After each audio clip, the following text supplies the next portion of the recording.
Dobrodošli natrag i vodimo vas u dubine. Spektakularne snimke i odlične vijesti o novom svjetskom uspjehu hrvatskog sporta stižu s Bahama. Svjetski prvak u ronjenju na dah, Riječanin Vitomir Maričić, postavio je novi nacionalni rekord.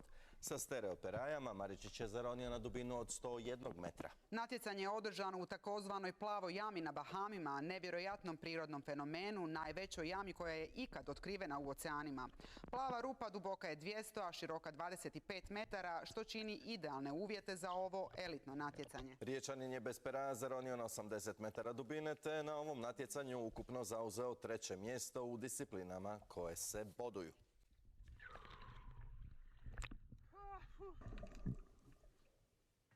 Idemo uživo, ne baš do Bahama, nego do Opatije, Boris Umišević. Borise, je li se svjetski prvak u ronjenju na dah vratio kući?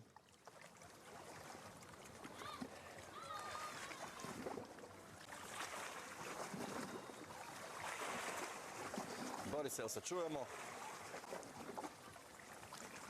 Je li čuje nas Boris?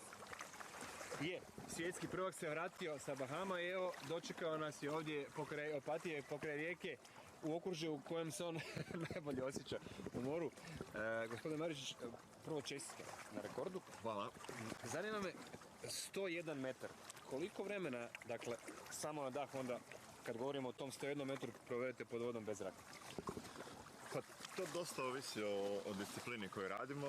Recimo u 101 metar sam popravio nacionalni rekord, a najdublje što sam ronio sada u jednoj drugoj disciplini je bilo 107.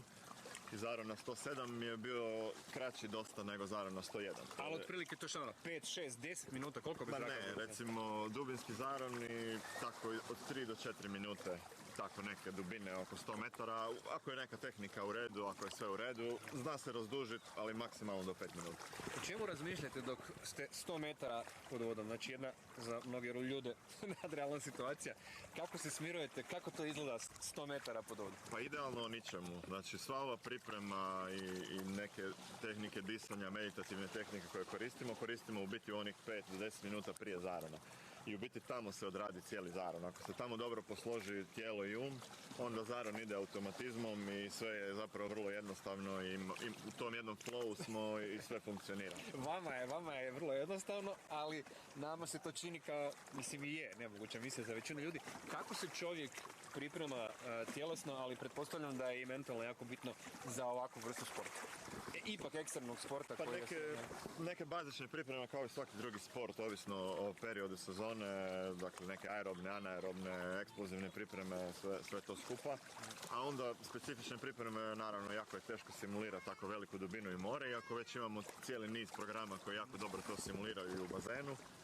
I na kraju krajeva treba otići negdje, jednostavno roni duboko, biti izložen toj narkozi i tom pritisku. Nakon nekog vremena čovjek se nauči opustiti u tom ambijentu, a to je biti ključ uspjeha u freedivingu, je opustiti se i biti bez stresa tamo. I samo još jedno pitanje, jeste uvijek htjeli biti, jeste gledali kako mali onaj film Big Blue?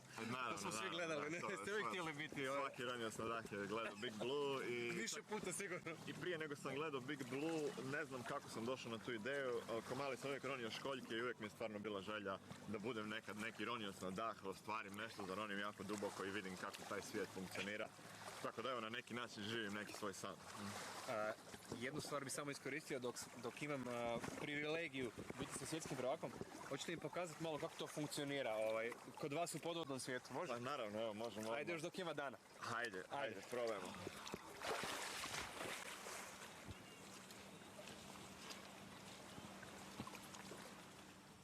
Sam htio reći Borisu, obzirom da je na moru, da bi on mogao zaroniti, ali on me preduhitrio. Hvala Borisu Miševiću i naravno čestitke Vitomiru.